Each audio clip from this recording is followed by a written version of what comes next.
Miss Millennial Philippines 2019 is brought to you by Potency, Mega Sound Smart Pro Videoke, Philippine Airlines, Efficient Oil, and Nescafe Creamy White. See the wonder of the rice granary of the Philippines with Binibining Kabanatuan 2019. Micah Cabling Martinez, Miss Millennial Nueva Ecija 2019.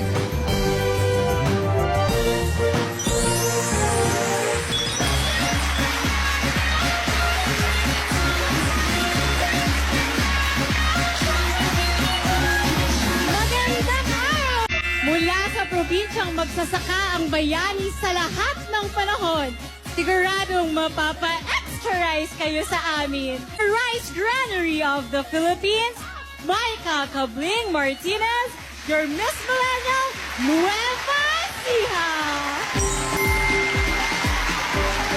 Hi, Micah! Hello, good afternoon, Hi, Micah. Bulaga. Ayan. Good afternoon, Miss Ruby, Miss Iwan. Ay, iba ka. Iba ka. Grabe ka. Saludo ako sa'yo. Thank you Napakasipag po. mo dyan. Hiningal ako sa dami ng ginagawa mo. Ikaw ay taga Nueva Ecija. Yes po. And we know that Nueva Ecija is a beautiful province. That's right. It is the rice granary of the Philippines. Maliban dyan. As you can see, Kanina? Yes po. ang bago kong higaan, the footwear capital dahil sa inyong Sinelas Festival. Yes po, sa Gapan City Gapan. naman po. Milk Dairies Capital. Dahil naman po sa dami po ng produce namin gatas ng kalabaw po na super healthy po. Hindi ko alam kung matutuwa ako, masasaktan ako. Hindi. Masisipag talaga mga tao Yes doon. po. Sisipag ng mga Hindi lang kalabaw. yan. Tinawag talaga siya, kilala siya as Rice Granary of the Philippines because Po, sa buong Philippines po, kami po yung may pinakamalaking na-produce po na rice po sa buong bansa po. Kaya wag po tayong maging dayuhan sa sarili nating kanin.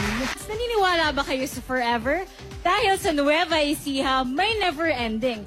Never ending ang fun, adventure, and exploration. Tara mga Dabbercats, samahan niyo akong libutin ang kagandahan ng aking pinakamamahal na probinsyang Nueva Ecija. My province is not only the rice granary of the Philippines, but here in Nueva Ecija, never-ending fun, adventure, food, and excitement!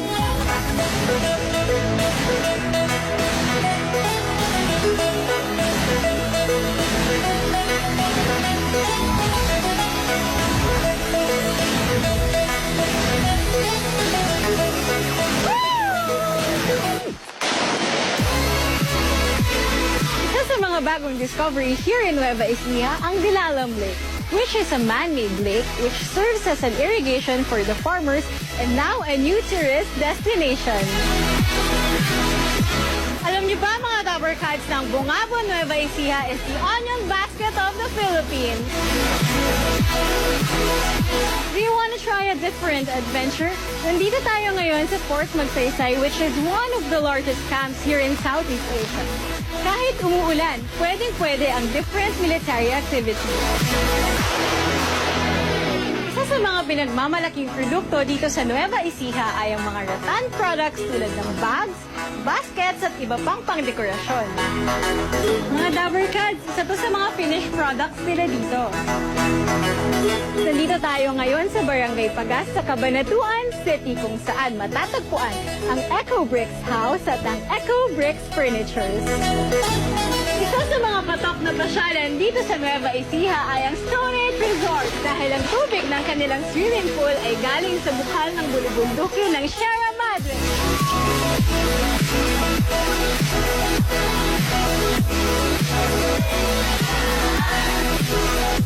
This is just the beginning of the never-ending beauty, fun, and adventure here in Nueva Ecija. Micah Cabling Martinez, your Miss Millennial Nueva Ecija 2019. Busy-busy po si Miss Ruby. Kailangan mo ba ng tubig galing sa bukal pang panulak? sarap kasi nung hopya. Hindi ko natiis. Madami po kaming dalang mga masasarap na pagkain po. Kaya fiesta po tayo mga Dabbercats. Ayan. Inumpisahan mo na rin lang Ito, bago tayo sa Sige po. lugaw. Kasi naaamoy ko yung sibuyas.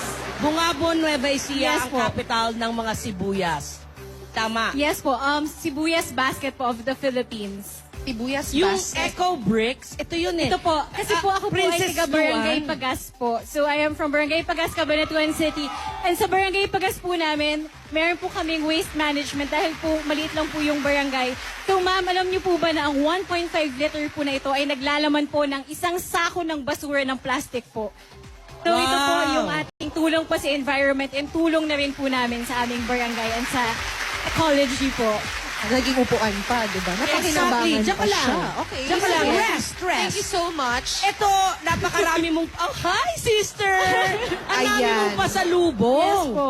Nakaabang na nga si Alan kay sa gilid. Teka lang, parang Sa nakahalata dami ako, nito. nakaupo lang ako dito eh. Anong gusto mo? Bigyan kita. Ito, pastillas. Yan po Ano ay ba yung made of mga- ayan, pure ayan. Carabao milk po. Pure Ay, Carabao yes milk po. ang kanilang mga pastillas. Pero kung tatanungin kita ng top 3 pasalubong, ano yung top 3? Yung una, Dapat matikman. Since po we're the rice capital po of the Philippines, may dala po kaming malunggay rice po. ha? Oh, It's very malunggay healthy po, rice. malunggay rice. And of course po, ang aming mga kakanin from San Vicente po ay made of kanin din po, rice granary.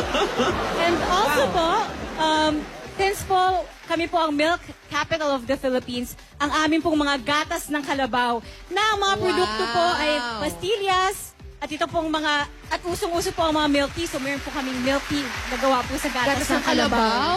Yes Wow. po. At Parang green matikman milk, kaya. ha? Yes po. Ano pa? May ice cream, may kesong Because puti. it's made also Produkto of ito yes ng- po. sa gatas ng kalabaw. Wow. Napakasarap Ang galing yan. naman. Thank you sa mga kababayan ni Miss Millennial Nueva Ecija para sa mga pasalubong, lalo na po sa tourism at local government ng Nueva Ecija. I-follow lang po si Miss Millennial Nueva Ecija sa kanyang social media accounts for more updates about her province. At may regalo ka mula sa kasama naming naghahatid ng Miss Millennial Philippines. May gift back from Potency, the beauty of immunity. Meron ka ring video key player from Mega Sound Smart Pro Video Key. Experience more music and more than 18,000 built-in songs, free 2-year song updates with mobile karaoke app controller. Ang Miss Millennial Philippines ay inihatid din ng efficacent oil. Araw-araw mo. Nescafe Creamy White. Mas masarap ang bahay pag walang kainit.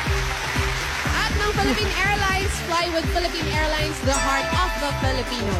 Representing 27 amazing municipalities and 5 beautiful cities, inaanyayahan ko po kayong sumama sa aking journey sa Miss Millennial para kilalanin at mahaling lalo ang aming bayang Nueva Ecija. Thank you, Maika. Ayan. Maraming salamat, Miss Millennial Nueva Ecija, Maika Martinez. Thank you, Master. Thank you, Baste. Bukas, biyaheng Mindanao naman tayo. Papasyalan natin ang Compostela Valley. Dito yan sa Miss Millennial Philippines 2019. Sumugod na tayo sa barangay! Sa One for All for One! The Miss Millennial Philippines 2019 grand winner will receive 500,000 pesos. She will move in from her new house and lot from Lesandra. Angat ka dito. She will also wear the crown, which stands for the strong, independent young Filipina who has a heart for her hometown. It's a crown pit for the next Miss Millennial Philippines.